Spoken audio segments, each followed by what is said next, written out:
Very good afternoon, ladies and gentlemen. Welcome to the day two of Sate Gen X.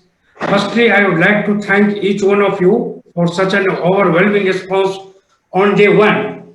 We had Hmm. over 2,200 attendees for our conferences yesterday, and we expect a similar support for this session as well.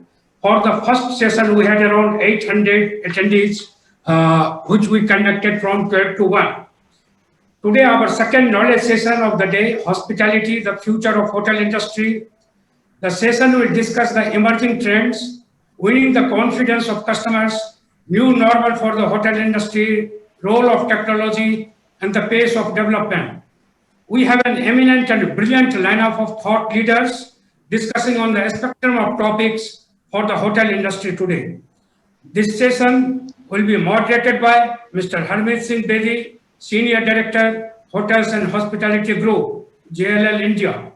And our speakers are Mr. MP Bej Barwa, Secretary General, Hotel Association of India. Mr. Bej Barwa is the former Tourism Secretary, Government of India, former Chairman, PATA, and was also appointed as Honorary Permanent Representative of UNWTO.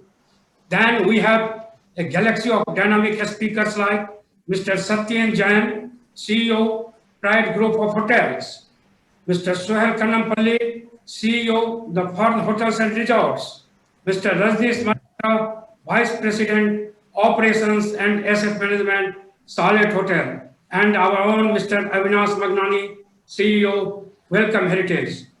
Post the discussion, we will be taking some questions from audience as well. We have been getting very good questions from the audience since last 2 days. Now I will hand over it to Mr. Bedi to take it forward. Mr. Bedi, please. Thank you, Mr. Jha. Good afternoon, distinguished speakers. Good afternoon, all those who have registered and logged in for this session. And I would like to commence immediately and address this question to Mr. Avinash Mangani. What are the emerging trends in the sector today that you are viewing, given this pandemic has come upon all of us unprecedented times? So what are the emerging trends in the sector today? So hi, everybody. Thanks a lot to Informa for calling me on this session. At the risk of repeating a lot of earlier discussion on the subject, I will mention what I feel today are the overriding consumer concerns in our industry, because I think that has a great bearing on the way that we plan and market our properties. Correct. So, of course, the first one that we can talk about is safety. This is borne out clearly from our own anecdotal evidence and customer interaction that we have. We have seen a lot of interest in leisure travel in the last month or two, and the overriding concern of most travelers remains primarily two. One, safety measures. Are the hotels branded, and are they within drivable distance of their respective homes? We are finding people are trying to avoid public transport. So a lot of our properties that are near large cities are showing extremely good demand. Similarly, properties that are a little further away are not showing that kind of demand. Secondly, we've also seen a distinct trend of working executives working from um, healthier destinations. So while work from home is a standard norm today, it is discussed on a daily basis in almost every media or newspaper or internet article. I think this is an actual fact. A lot of people are today either being given the option by the organizations to work from distant locations, and many families have started moving towards these three week to 4 week options where they can stay either in a homestay or in hotels that have got their own independent areas where they can work. So in some, as far as the hotels go, it's really safety within 3 to 6 hours of driving. work from home options, internet availability. There is on the F&B side a lot of action that we can see in large city hotels on takeout options. A lot of five-star hotels are spending a lot of effort in this direction. So whether it's leisure or business, um, city hotels or upcountry properties, these are the 3-4 trends that I can easily discern. Thank you. Thank you so much. Sohail, related to this as well, now that we have Unlock 5.0, which markets, according to you, are likely to witness a pickup in demand? And related to this also, what was the time frame for you sort of recommencing operations at some of your hotels that were shut during this period? Thanks, Amit. Okay, so let me get to the second part of the question first. We did open up most of the hotels as soon as we got the opportunity by the government. That's on the 8th of June. So we opened about 50% of our hotels on the 8th of June. And as soon as the government allowed the other hotels to open in the hill stations, and this, we've used that opportunity to open hotels. At current, we have only about 6 hotels that haven't opened yet, and that's for some issue or the other where they've not been able to open yet. In terms of where the demand is moving, as Mr. Abhinav said, leisure demand has been quite encouraging. Okay, and leisure demand in pure leisure destinations has been, even better than expected. So when I say pure leisure destinations, I'm talking of destinations that don't really rely on conferencing business. Okay, they're purely leisure destinations. So those have been clocking revenues almost equal to pre-COVID time. The leisure properties that have been reliant on conferencing, so those are at about a 50 to 60% of pre-COVID times. In terms of business hotels, we're seeing business hotels in our bigger cities that are still struggling. We're not really being able to cross the 40% barrier in most of those cities. Business hotels in tier 2 and tier 3 cities that are focused towards manufacturing, oil and gas production, those kind of cities, those hotels are doing numbers very close to pre-COVID levels. And that's encouraging. Sorry? I said that's encouraging to know about this. Yeah, but the larger inventory of the hotels sit in the major metros, and those are still to recover. So effectively pulling the entire occupancy levels as a chain level down a bit. So as a chain level, we're seeing an occupancy growth month on month at approximately 6 to 7%. And if this current trend continues, we should reach pre-COVID levels only post April next year. Okay, that's great. So, I mean, amongst the metros also, which ones do you foresee sort of picking up faster because of their proximity to sort of some of the source markets of travel? Would it be Mumbai, Delhi, because, it's a larger part of NCR, or, what about Bangalore? What are your views on that? What do you foresee? So in terms of the major metros, we've seen NCR, Mumbai that are actually doing well. Other metros that are doing well is Ahmedabad is now clocking occupancies in excess of 40%.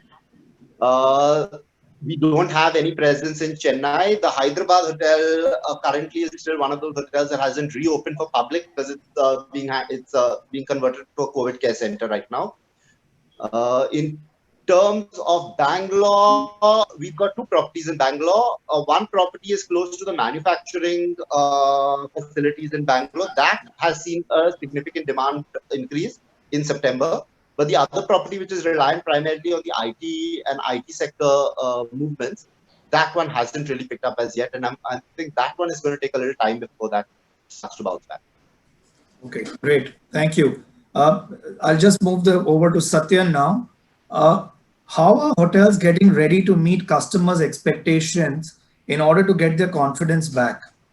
I mean, what sort of, changes have you made in the hotel in terms of not only the arrival experience, the safety measures, the hygiene, as we spoke about earlier, but what additional, things have gone in to get the customer confidence back? Thanks, Arvind. See, most of our metro hotels, we were catering to the quarantine business, which was coming back.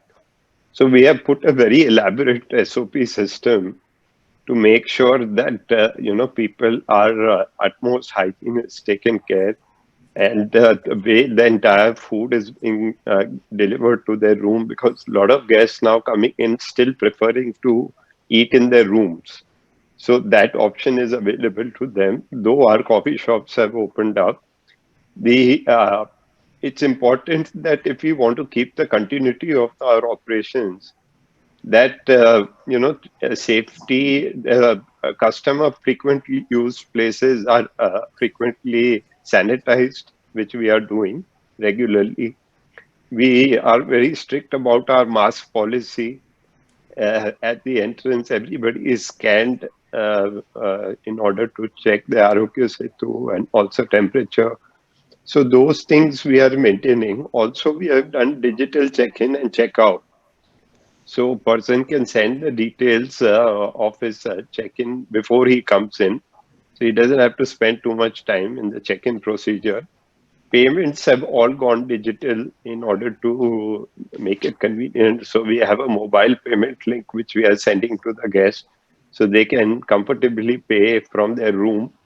So the contact points have been reduced as much as possible. Even where it is possible, we are also trying to open up sitting in the outdoor area. So wherever we have deck areas, open areas, because people feel more comfortable sitting, eat outside if the weather is supporting, and have their meals.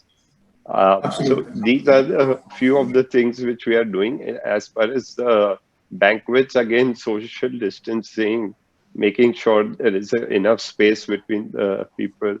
So all those safeties are being taken care currently at our hotels. Great. Thank you. Over to, Rajneesh, I'd just like to ask you, how are hotels adapting their business operations under the new normal, but still remaining sustainable? And how is technology sort of supporting or enabling to achieve this? Hi, Andy. I'll just take on from where Satyen spoke. The prime concern on everybody's mind today is obviously hygiene and safety. And all chalet hotels are tied up with either Marriott or Accor, which are two renowned brands globally. So they have a very extensive SOP and protocol system in place to tackle the pandemic. And of course, all hotels, all good hotels, like everybody else on the panel, are following the government guidelines to the last T. So having said that, the hygiene, etc., it comes with an expense. Like I'm sure all the panelists on this will agree, and maybe some of the viewers who are hoteliers would understand that all this is coming at an additional cost, which was never earlier factored into any of our budgets. Nobody foresaw it.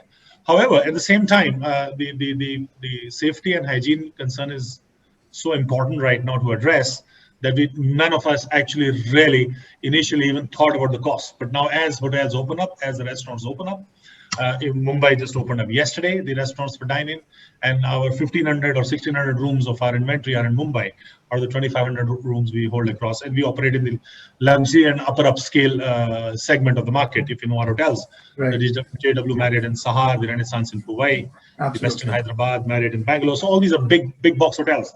So there is a significant amount of care and investment that has gone into ensuring that all these protocols, etc., are in place. Just to give you one small example, to give you a flavor of what these brands do, we have a sanitization protocol which includes an electrostatic sprayer, which is imported at the moment. It's not available in India, so we are importing that. So these come with additional costs. We never budgeted for it, and suddenly you have to order a dozen of them for the hotel. So we are aiming for the highest levels possible of global hygiene and safety standards.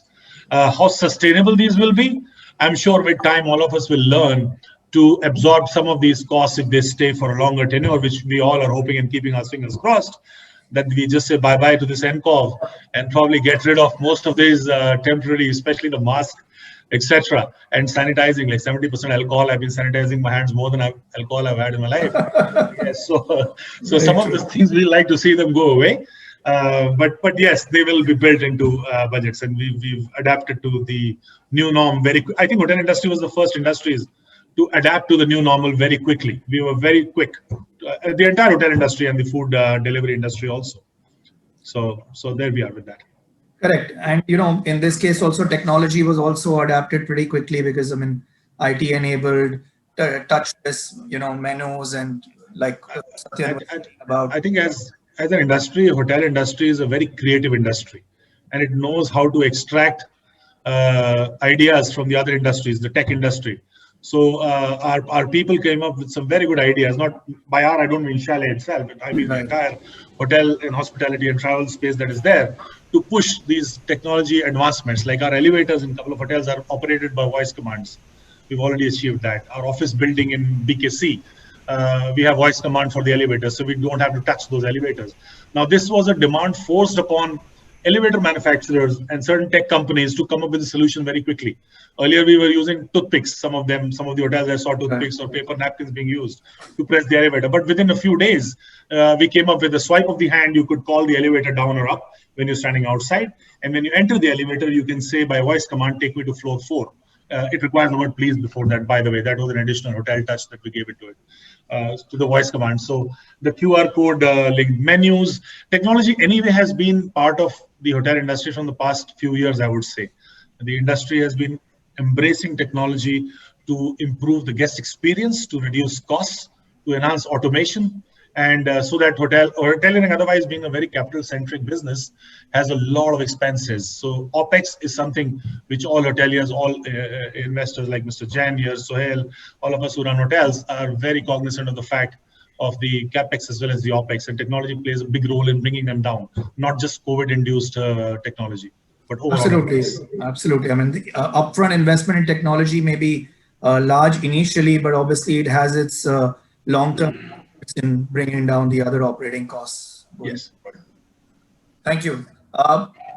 Over to Mr. Bes Barua, sir. With your wide experience and being on the Hotel Association of India representative body as well, just like to understand from you, the government's support to the industry has, been forthcoming, but obviously been a little slow, not as nimble as the industry would have liked it to be.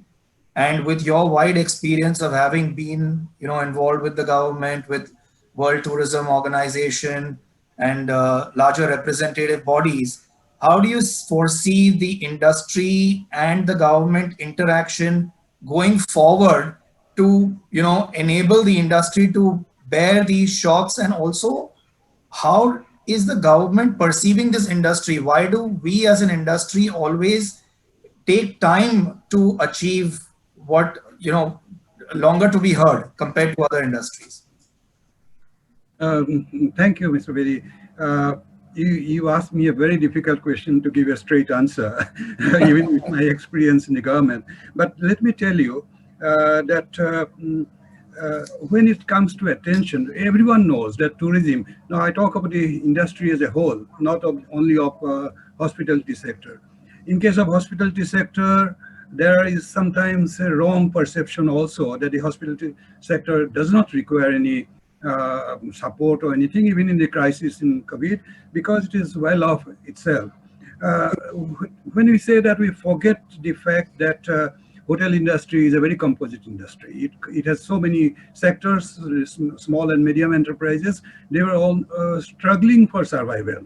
So we have to have specific, but the main point is that tourism, everyone knows, and but then when it comes to taking interest, I'm sure somehow it doesn't come into the focus at all. And when I was in the Ministry of Tourism, we used to say quite often that tourism is something which everyone talks about, but no one cares. I don't know why that, but one of the reasons is that there is no one ministry which can take care of tourism as such. Now, the Ministry of Tourism has been responsive. They have been very reactive. You cannot say that they have taken longer. But then the problems of the hospitality industry did not actually relate or relate to issues which could be solved by the tourism ministry. We had problems about liquidity. We had problems about many of the issues relating to compliances and licenses, etc. But those were issues which are beyond the tourism ministry. Now, it requires a lot of other people to do that. I'll come to those problems that we faced and how we represented later on. But then, how do you go about it? How do you create interest in tourism or hospitality sector? First, of course, is that let us say when it was a question of liquidity, the agencies which could have done something were the Finance Ministry and the Reserve Bank of India. And as you know, Reserve Bank of India is an organization which is supposed to be independent, and they are not very public relations oriented organization because they are regulatory body. We did represent to Reserve Bank of India, and we did represent with a white paper which identified which are the key issues. And the key issues were that we need liquidity at the time of working capital for the industry. We needed some relief for the industry which has come to a complete standstill. So we need that some time to do that. Not that we are asking for exemption completely. It did come, but as you say, even the extension of the moratorium, we had to wait to the last minute to see if it will come or it will not come. We asked for a special attention in the Kamat Committee. We told the Kamat Committee, Suomotu Hotel Association of India represented to Kamat Committee on our own. And they had not asked for any representation. Now, we had made a specific request that, look, we know you will be looking after the problems of the industry as a whole in the entire country. But our problems, which are specific to some of us, will get lost in the entire issue of the macro problems. I have a feeling that consideration did not come because after the recommendations came, we had to make again a representation saying that, look, you have to look about the repayments, etc., only after a certain period when we become stable. Say that stability period will be about 2 years or so. We are only talking about industries which had not become NPAs. We are talking about industries which are capable of paying, have been paying at the time when the COVID came. But these are unusual circumstances, unusual solutions. Absolutely. So this is what, as you asked, what can we do to make our voice heard? We have, Hotel Association of India has started a big campaign on media, which you will see that our coverage has gone up quite a lot. We have done quite a lot on media coverage. But we have realized that in democracy, the most important element is the public representatives. And some of our friends, some of our colleagues in the industry have started getting to the public representatives to use them to get our voice across to the people who can make decisions. For example, some MPs have approached the finance minister, and then thereafter, finance minister had taken special note of the ministry's, this industry's requirement, etc. We'll have to create that space also, our voice to be heard, and we will have to have greater collaboration with the Ministry of Tourism, who will be our mouthpiece, and use that. And the third point is that we will have to be together. Too many voices of the industry create a bad impression in the government. They think that everyone comes with 100 demands. We should not make it look that it is a demand as such. We should look at this is an economy, that the hospitality industry improves or comes to revival. The entire India's economic recovery programs will be stimulated to a great extent. These are the voices we have to carry. So absolutely. Absolutely. Thank you so much. Totally agree to that. In fact, I would request Satyan also, since he is on the executive committee of the Hotel and Restaurant Association of Western India, also to add some points how, like you rightly said, the entire collectively the bodies, we have faith as a collective organization, but again, it's disparate voices reaching out for a lot of demands. So to stay focused. So Satyan, would you like to elaborate a little on that? Yeah, so I think one of the things which we are pushing on is to try to get people to travel. So if the government can give some incentives or cut down on GST, which can make it more economical. So that is something that will encourage people to travel more. Because 6 months of this lockdown is kind of imposed very hard on our industry. A lot of hotels have been forced to be shut, even though there were not many COVID cases in that area. So I think that help we are looking at. Also, the something to cut our cost structure, because we recruit a big number of people.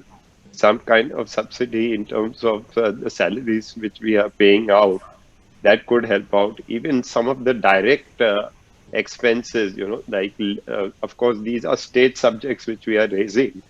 Things like liquor charges, we have paid for full year liquor license, but 6 months we have not been allowed to operate. So we are expecting those, at least those costs, to be reversed, where we were not allowed to operate. And even municipal taxes, they are also a big component for the city, most of the hotels.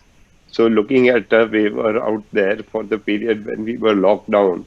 So some of the governments have spoken about it. Power is a very big cost for hotels. So we are also trying to see if we can buy power like other industries, but not have the restriction of 1 megawatt, which kind of puts 95% of the hotels out of that area to buy power, to reduce that threshold so that smaller hotels can buy power like other industries. So these are some of them. And a little bit I would like to add, in the RBI, while they've given the directions as per the Kamath committee, I think some of the banks are still resisting to give those benefits to the clients. So I think there a little more firmer order or something is required, so that the banks also follow the spirit of the notifications which have been issued by RBI. So these are the things which we are pushing from our association. Great. Thank you so much. I'll come to RBI again, maybe later, to Mr. Bez Barua specifically also, how for the future we can, as an industry, represent and create a unique funding sort of a structure that is only unique to the industry, because we need it from a longer term perspective. I'll be just moving on to Abhinash. Would just like to understand from you how this COVID-19 pandemic would influence, change in the design or structure of hotels. How would hotels, from the future perspective, I mean, obviously, you're most of the heritage hotels, which makes it very difficult to, make so many design changes, because you have to live with what you inherit. But, going forward, how do you foresee, some specific design changes in hotels to adapt to this post-pandemic scenario? So, my inherent belief is that COVID, I think, is a medium-term problem. It's not a long-term problem. Right. So while there will be some intermediate changes in existing hotels, whether they are cities or in leisure resorts, I don't really foresee any major permanent changes in design. But certainly the design elements that are introduced during COVID that become popular, like we are seeing in the case of technology, that while all these technologies always existed, Rajneesh mentioned that, voice activated elevators or touchless. I think Satyan mentioned that people can check in without really meeting anybody, and, touchless solutions, etc. All these technologies always existed, except nowadays they are being adopted in a very, very large way. And what really happens over time is that once you use the same technology many, many times, it becomes part of your habit. And in which case, any other property that doesn't have it then begins to suffer. So I think all the technologies that are adopted today on a software-led basis will probably stay, because they'll become a norm for millennials, post-millennials, even the Generation X users. Whether hotels will change from big box, I seriously doubt it. You need to have size of hotels to make revenues. Yes, I think what will happen is that resorts like that are run by companies like ours, whether they are heritage or nature or wildlife, will probably become um, more in vogue, because people will look for such solutions for the next year or two, depending on how far COVID goes. And once you get used to that concept of having your own cottage and not living in a large resort, so I think resort design probably will change. Keeping that in mind, because people will prefer the seclusion that is offered by small boutique properties and personalized service. Apart from that, my belief is that man is a social animal. They like to meet, and most of the hotel designs that are appearing will continue, or whatever changes take place basis the new demographic of the millennials will probably change the hotel design, and that's probably already happening. We used to have a few brands. Now every brand has got 25, 30 segmented hotel brands. I am not sure how long that will last. Every large chain today has 35 brands, 40 brands. These kind of over segmentation, I think, will probably merge. That's what I feel. Great. Thank you. Related to what you were just talking about technology, now it's like we're using the technology today. We're all at a different location, but having a virtual sort of a seminar. What do you foresee for the future of the MICE industry as well as, destination weddings? While you've said, yes, this, we're all hoping this is only a very medium term effect and, then people come back to normalcy. But what do you think would change as far as MICE or destination wedding goes? So I think all of us are more or less now reconciled to the fact that MICE will be a hybrid event going forward. I think that probably is going to stay. There are a lot of people who want to go to physical events. Right? Let's say communication. At one time we used to have brochures, then it became e-brochures. There is no need to print large documents anymore. But the fact is, there is a customer segment that wants brochures. There is a segment that wants WhatsApp messages. There is a segment that wants to be on social media. So you will have to have an integrated approach. And I think the same thing will apply in MICE. All the people who believe in um, relationships which are formed over periods of time of physical contact, sitting and drinking a bottle of beer or sharing a meal and having a good time, that segment will continue. But there are a lot of youngsters who feel that is not necessary, and they form relationships over the media, and they may not feel the need to spend a lot of money going to Berlin or London or the US to do events. And as I said earlier, if the habit of doing deals as we speak, for example, Sate today is the first large internet only event.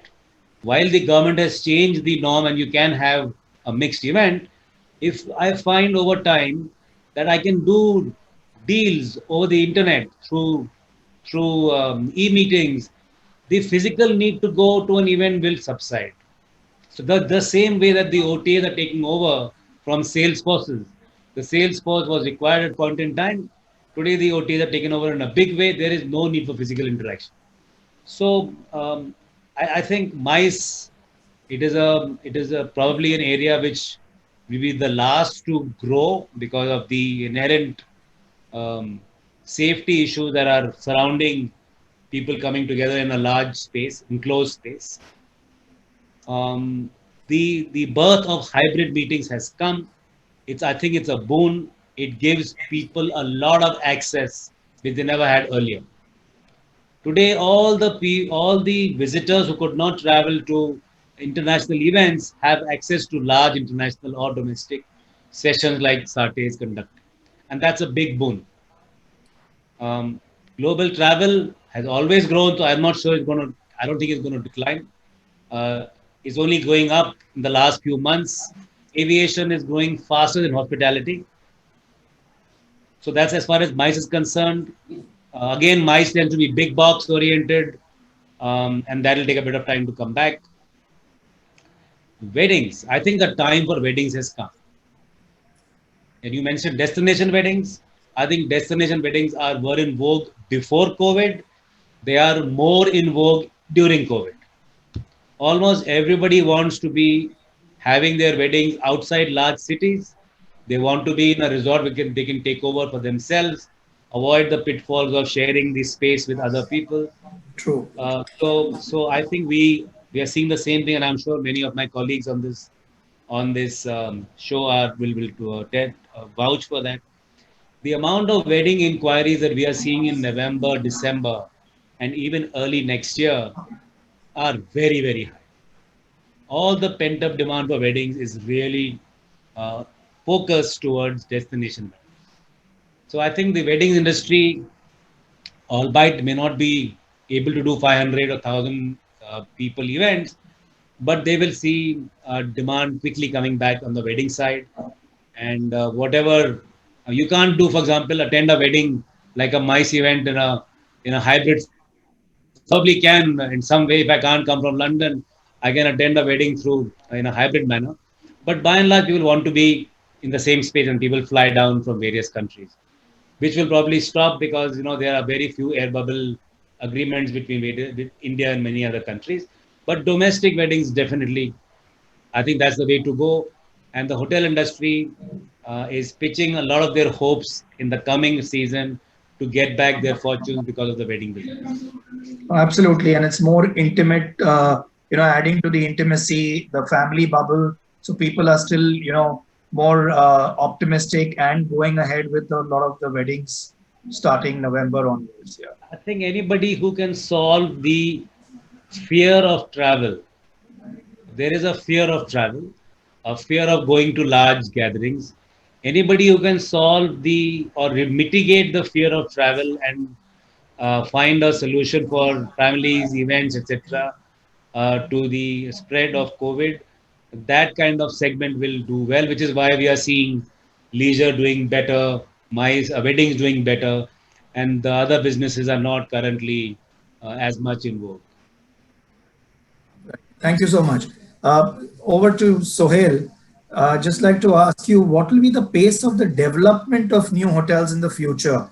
And are you seeing, some of your existing hotel owners or people who are developing hotels kind of slow it down or defer it, or they are still continuing to build out during this period, obviously in the hope that, by next year, things will start sort of, coming back to a slow new normal? So my take is that the first phase will be that of consolidation. I think we're seeing a huge amount of consolidation where independently branded hotels are migrating towards at least putting a brand on their hotel. This is generating a huge amount of traction right now. In terms of newer developments, in the last 6 months, we've seen 2 new greenfield projects that we have started up. Okay, but overall, I still feel that those that have their projects currently under development will at some stage restart their projects if they haven't already. Construction was stopped for a good 3 months. So it takes them a little time to really gear up, get the finances back in place and restart their construction. Those that have started up, they are going full speed. So we've got 4 hotels scheduled to open before the end of this year. Excellent. So I think there is movement in terms of new hotel development. Greenfield hotels are also, we're in talks with a couple more properties that are looking at greenfield development. A lot of developers currently feel that, the real estate segment may not bounce as quickly as hospitality. And so they are vouching for trying to put up a hotel. And because of the bounce back in the leisure segment, a lot of developers are looking at new properties in the leisure segment. Correct. We've also actually witnessed that trend as advisors, finding that during this period also a lot of people are still showing confidence in actually developing hotels in leisure location. Yes. Can I come in here for a minute? For sure, sir. Yeah, now what I wanted to say was that supplementing about the hotels, if we go beyond the metropolis and if we think of beyond the big hotels, if we look at the government of India's new policy and if it comes true, which talks about the next 5 years, our international arrivals going almost doubling, and talking of a domestic tourism of 3.6 billion, which may be very ambitious, but even if we have it half of it, there will be huge demand for new accommodation, hotels or any other categories outside the metropolis, in the semi-urban areas and in rural areas. I think that is one area where everyone will have to keep their eyes open. Thank you. Correct. Yeah, to, explore untapped, hitherto untapped locations. And domestic travel obviously has always been a very strong segment for India. I mean, we do have international visitor arrivals, but there also it's, there's how much there's a larger percentage that goes to, business related travel as opposed to leisure. So definitely domestic is the way forward. And like you rightly said, that with the government's push, the ability to actually get land for tourism and tourism related approvals with lower density, one could have really good experiential travel there. I'd just like to move to Rajneesh. Crystal ball gazing. What would be the expected time frame for your hotels, largely in your portfolio, because you operate in the upper upscale to luxury segment? Where do you see not only your portfolio but generally for the industry also to come back to the 2019 RevPAR levels? Because 2019 was a very good year for the industry by and large. So how long do you foresee? I mean, it's crystal ball gazing. I wish I had the crystal ball around 10 months back. We would have done a lot of things very differently back then. But now, since you put me in a spot, I'll speculate. We've done our calculation. I'm basing what I'm going to say on the various industry reports. This is not restricted to Chalet and our projections, because I cannot share that. Being a listed entity, we don't share forward-looking statements. Absolutely. But what I've been hearing in various August forums like this one and others that I've been a member on, that we're looking at 21 being as the year of a little bit consolidation and clawing back of the lost business. 22 would be more of that consolidation. Towards 22 and to 23 calendar year, we could see we will be in touching distance of 19. Because as you would remember, 19 was a good year and 20 was supposed to be a very rocking year for the industry. We were, at least our hotel portfolio and many others alike, were poised for a very good year, 2020. So, absolutely. Again, on a good note as well. We went to rocky. So from a rocking year, we went to a rocky year in 2020. So 21 would be spent in moving all those rocks and stones from the path. 22 gathering momentum. 23, I think we should hit where we were. Great. Thank you. Satyan, have you initiated or do you visualize any alternative but complementary uses in some of your hotels? For example, tweaking the regular room to a service department kind of product to attract longer stay, then co-working, changing, like we've seen IBIS has done some co-working spaces in their meeting rooms, commercial offices, retail. Have you sort of initiated some of these changes, and what do you see is the future for initiating some of these changes also with the product that you have? Yeah, so we have actually initiated some co-working space, because at Pride we have around 40 banquet halls and meeting rooms across the group.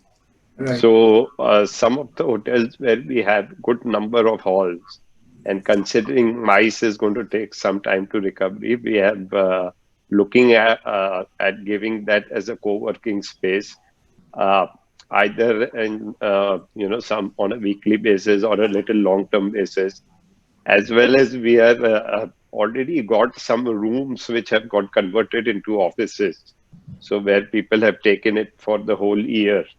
So we are looking at that option also, because from a corporate point of view, they want a safe. Somebody working out of a co-working space where 30, 40 companies are working is a bigger risk than being in a room by yourself between 3-4 employees.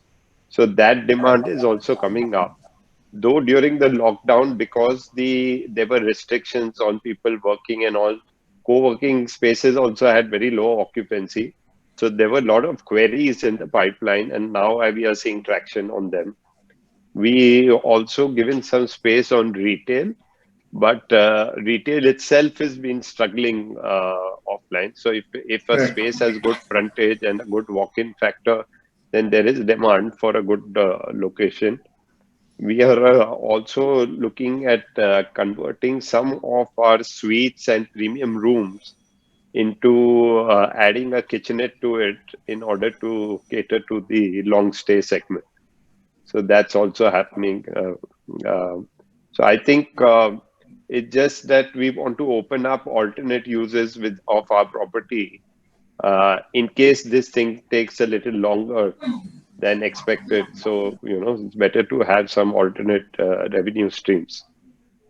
Oh, that's great. It's very dynamic and one has to be nimble in these times. It's very encouraging to note that you've already implemented quite a few of these alternative uses. I'd just like to ask Rajneesh also, since you've also got, the larger inventory hotels with including a convention center, have you initiated some of these kind of alternative uses across your chalet portfolio? Most of our locations are already mixed use, and the Correct. one under the development pipeline also was in the mixed use category. However, strictly in the hotel space, we've also ventured out and have alternate usages for our areas planned. We are in negotiation with some very big brands, and soon we'll have the announcements rolling next month. Excellent. So just to add another question to you now, given this current environment, there may be hotels that will, still come into the market for, acquisition.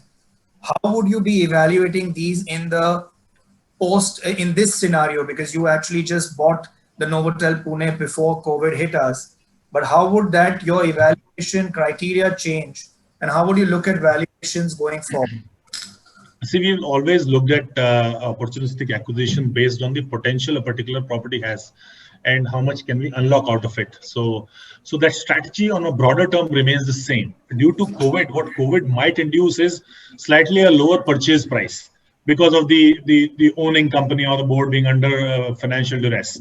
So that lowers the purchase price to a certain extent. However, we will base our decision not just on the purchase price, if at all. The evaluation process would largely revolve around the demand drivers kicking in that particular location, property, type of property, etc.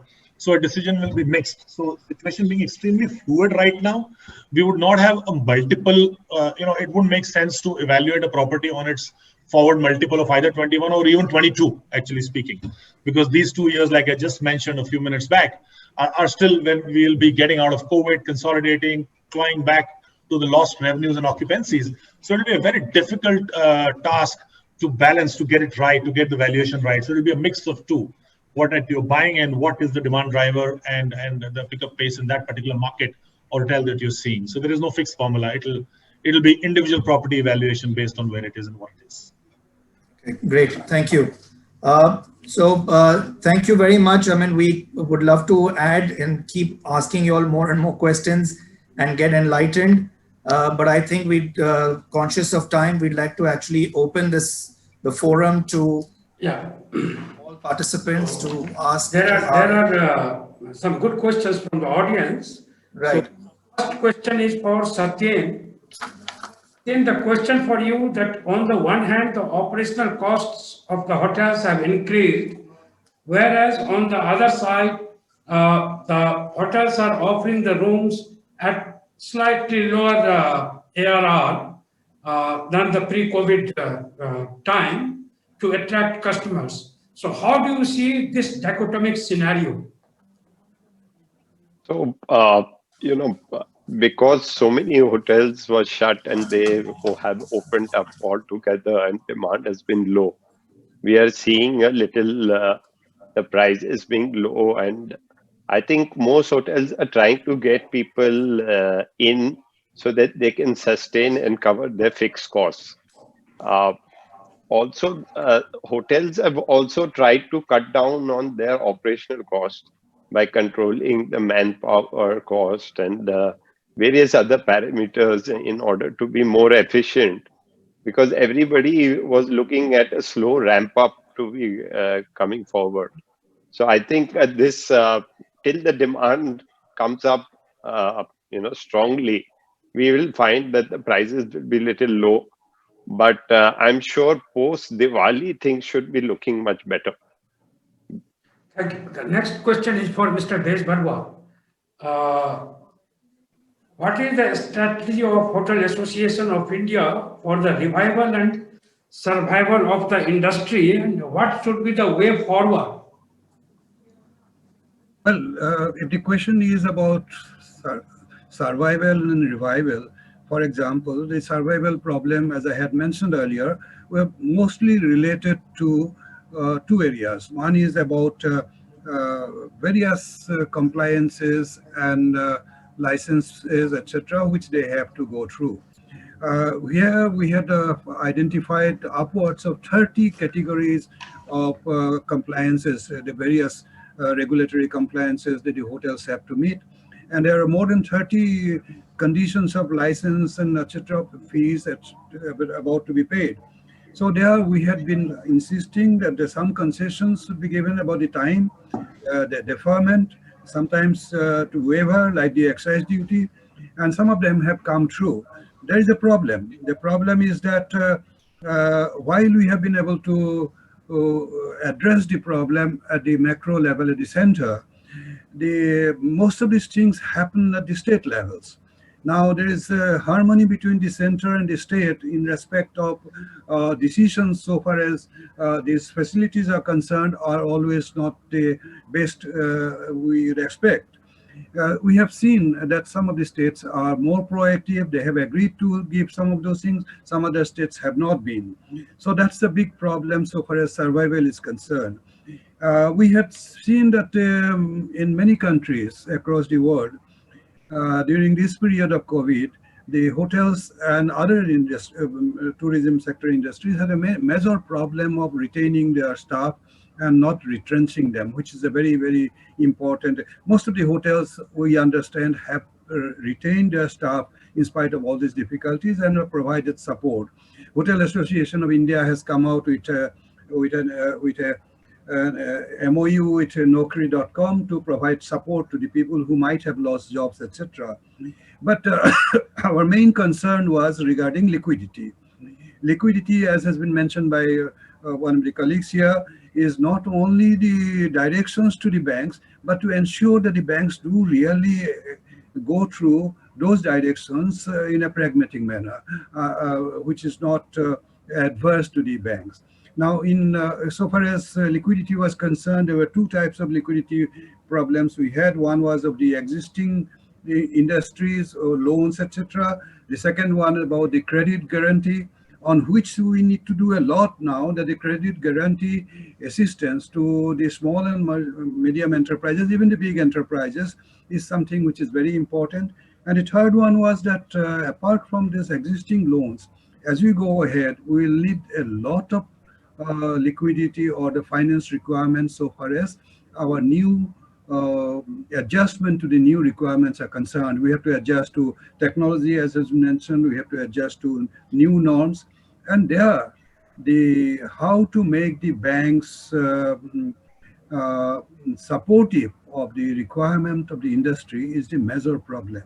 And there, the RBI's instructions are there. The finance minister's instructions are there. There should be some mechanism for ensuring that the industry and the banks, finance ministry, and the Reserve Bank of India, there is some monitoring and coordinating. That is one of the requirements we can foresee. Thank you, sir. Next question is for Rajneesh. The question is, many standalone hotels and small chains require funding to restart the business. Do you see that a few of the hotels will not be able to withstand the impact of COVID? And how should they go ahead? You're talking about a small hotels, whether being able to withstand the impact of COVID, right? Is that what you said?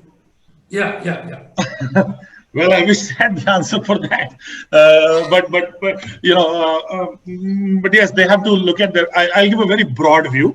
They have to, of course, look at restructuring their capital structure, then look at lowering their costs, and if possible, tie up with a good brand that will give them the access to the customers, a wider customer base, and also the standard operating procedures of health, hygiene, safety, which will become paramount even once COVID goes. I think this thing of hygiene and sanitation will remain in people's minds for a long time, because if not COVID, something else can come in the future. And as a race, we all would become very cognizant of the cleanliness, safety protocols, which any established brand would bring. So my suggestion to my friends who own small hotels is focus on a cost, try and shift most of them from the fixed to the variable bucket. How to do that? Well, there are plenty of consultants available. Talk to them. Once I retire, I'll help people. I hope. Thank you. Next question is for Suhail. Suhail, the question here is, you talked about leisure travel is gradually coming back. By when business travel is going to be on the track? How do you see business travel shaping up?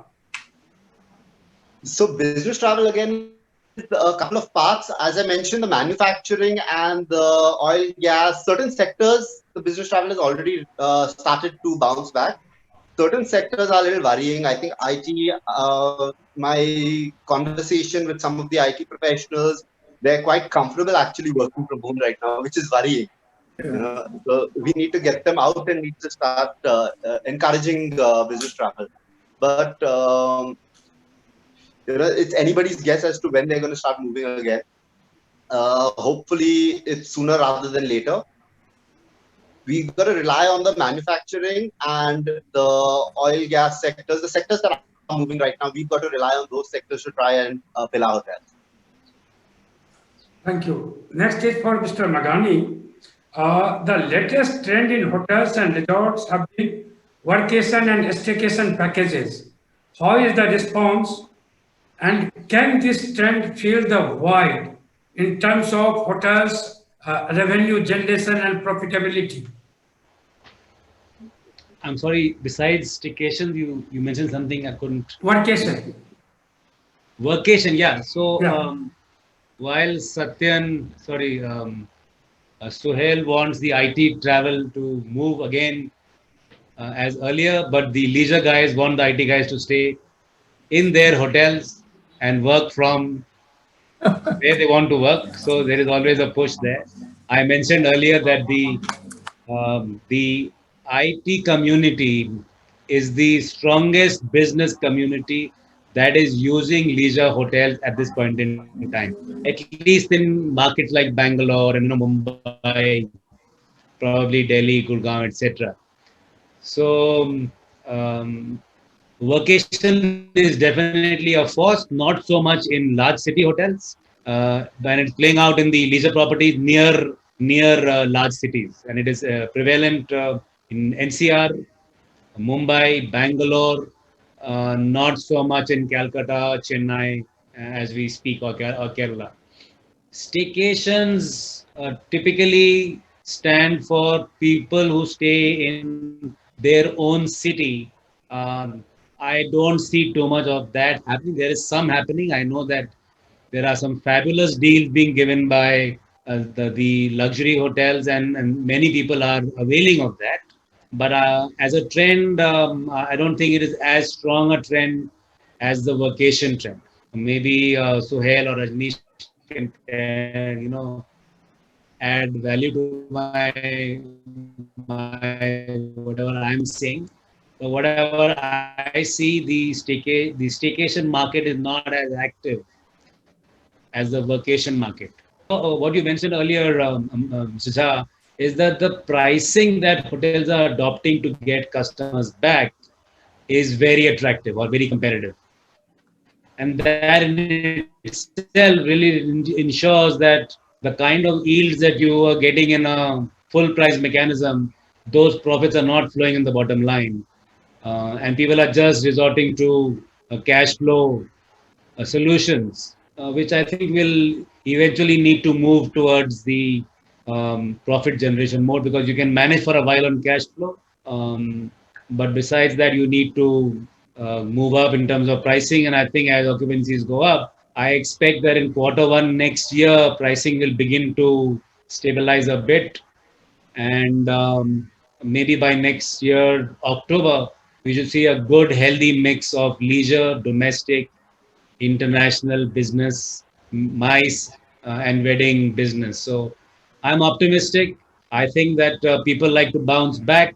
That is obviously seen today in the way the stock market rebounded in such a quick time.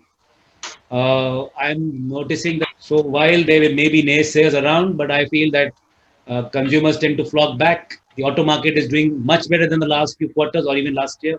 And I think the hotel business, maybe though maybe a little later in the day, but will soon join the rank of industries that is beginning to do well. Um, I remain optimistic on that. Thank you. Thank you. The next question is like, I like to Satyen to respond this question. The talent retention has been a major challenge for the hospitality industry. Do you foresee this trend changing post COVID-19 issue? See, there is always going to be demand for good talent. I think what is going to change is that because there is a pressure on the business, people are cutting down a number of people. Teams are getting more multi-skilled. So I think tomorrow's workforce has to be multi-skilled. You are going to have suddenly, higher demand in certain departments, and other departments have to go and support that. So I think that's the future, because hotels also have to become efficient to last the next 1 year of this consolidation.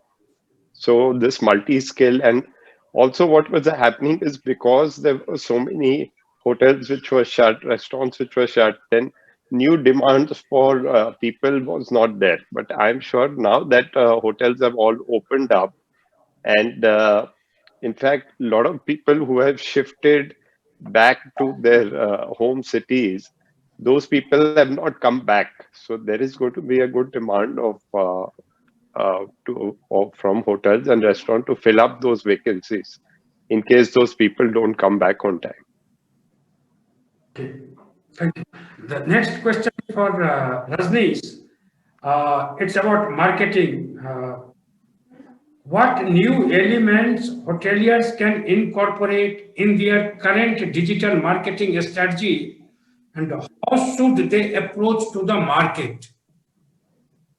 Well, it's never too soon to approach the market. They should be in the market all the time and updating our prospect customers as to what we are doing right now. So the focus was and is currently, like I said, and like everybody spoke, on hygiene, safety, etc. But along with that, soon our marketing campaigns need to remind people of what they're missing out in their lives. It's those fantastic restaurants, hotels, and the travel which they were used to earlier. So our marketing campaigns need to remind people not just that we are safe and secure. That, of course, with time, they will slowly, as the knowledge about the virus improves and we as a race know how to tackle it better, that confidence is slowly coming back. And hotels and restaurants in their campaigns need to remind people of the good times that they're missing out in life. And probably the people will be able to connect the dots. We are safe, we are fun, let's go back. So that's what my strategy is going to be. And it should be immediate. Why wait? Thank you, sir. Next question is from Mr. Dej Barwa. The question is, we have not been able to remove the tag of luxury from the tourism. This COVID-19, it is an opportunity to promote tourism cares, but the industry did not come forward to establish a mass connect. Well, this perception that this hotel industry is elitist. It's not luxury. Luxury is, of course, one of the brands, and there will be luxury and non-luxury groups, etc. But there is an impression, we were aware of it, and that's why there was a little bit of reluctance to come support of many of the proposals we made, that hotel is elitist and doesn't care for the people. Some of the initiative that we have taken, as I have mentioned, is to say that to bring forward two things from the Hotel Association of India, that we do care, and that was shown during COVID by offering the hotel facilities, etc., for COVID treatment. We do care also was the theme when we said that retrenchment and etc. Were not resorted to hotels in most cases, and thirdly, we had also said that we will support in case people have got displaced, they have lost their jobs, to be taken into the system, again with the help of Naukri.com. But the basic important fact that the hotel industry cares has to be, we agree that it has to be brought out with much more force to the public. There are many untold stories about how the hotels have care and how they have taken care of the social responsibilities. There are numerous examples of the hotels doing social responsibilities. There are hotels doing tremendous jobs for climate change practices, but those are not really known to the people. We agree, and that is one of the agenda on the agenda of Hotel Association of India, together with all hotel industry people, to bring it to the focus of the public. And even if we are not doing it, if there are gaps, to remove those gaps and to really take steps to say that we do care for the people. Thank you. Thank you. So that was the questions from. Over to you, Harmeet. Thank you. Just would like to quickly summarize before we end this session some of the thoughts that came about from our distinguished panelists. Is obviously safety, hygiene are very important, and they will continue to play an important role into the future. As far as MICE events goes, it's going to be a bit of a hybrid MICE events. Destination weddings will continue to remain popular, albeit again, little more intimacy continues because of the family intimacy. But, you know, as and when this pandemic is over, we will bounce back quicker because of public memory. And as was mentioned, we have witnessed recovery in a lot of industries. So hospitality has also got a bright future to bounce back. You know, apart from that, valuations for this period, because one is uncertain, at least it would take about 2 to 3 years to come back to the pre-COVID, that's 2019 RevPAR levels. We're going to foresee a little bit of reduction or a discount in valuations of hotels that may be traded.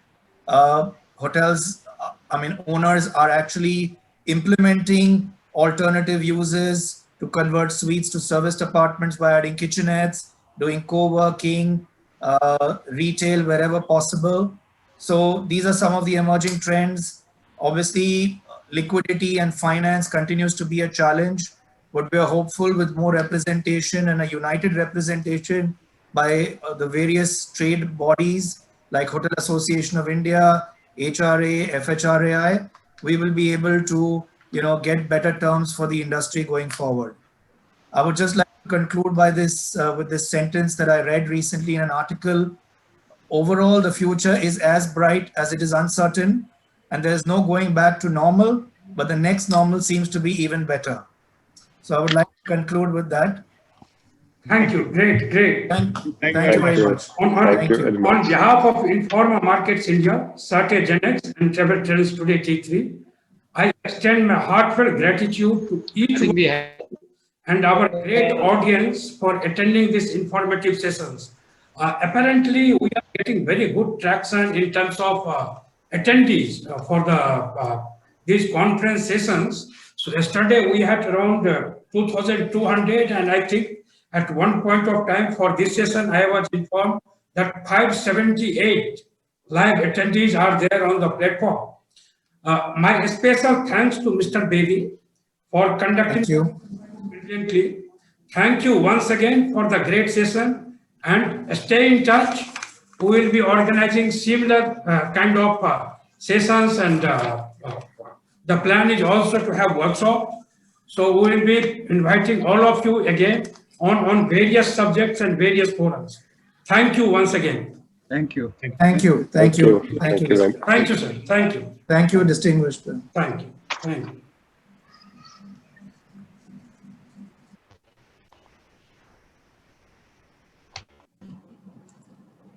Murarji, हाँ I think we can play the Greece video. हाँ हाँ हाँ फटाफट फटाफट Yes, please. Thank you. एक photo खींच लेना खाली Murari ji, हाँ एक काम करो, आप announce करो. Can we have the Greece video, please, here? Akshay, can you have the Greece video, please? Secretary General of GNTO.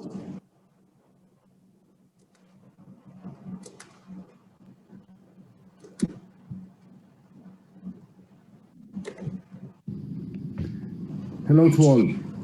It's a great pleasure and honor to be with you today, and thank you very much for the invitation.